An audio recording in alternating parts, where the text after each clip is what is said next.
Ek het hierdie kommentaar op Facebook gekry op dieselfde video. So kom ons beantwoord dit. Ja, so hoe kry jy jou insulienvlakke af?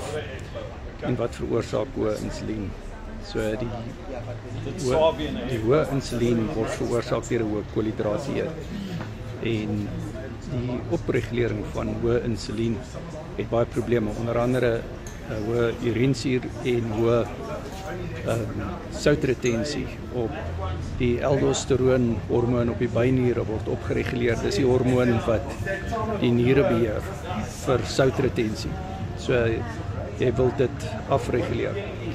So hoe kry jy dit reg? Jy doen 'n laagkoolhidraat dieet. Daar's 'n hele paar laagkoolhidraat diete wat gesond is in my opinie, maar jy moet dit reg doen.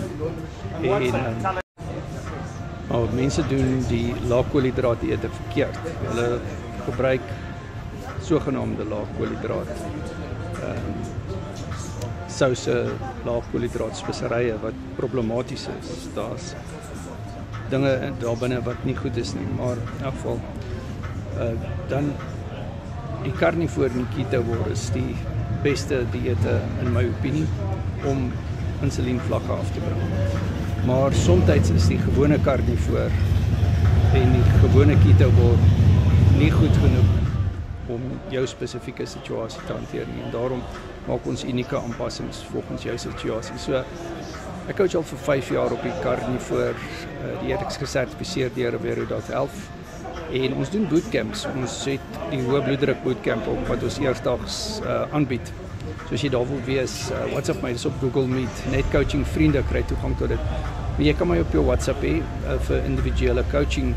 Ons doen die coaching op WhatsApp video call en jy kry elke dag 3 resepte en jy kry my as 'n accountability partner. Want as mens carnivore verkeerd doen, dan kan jy dinge laat sywaarts gaan. Jy kan nog steeds hoë urinesuurvlakke kry wat problematies is. Jy kan dan jou insulienweerstandigheid baie verleng wat onnodig is. My nommer is nie by WhatsApp.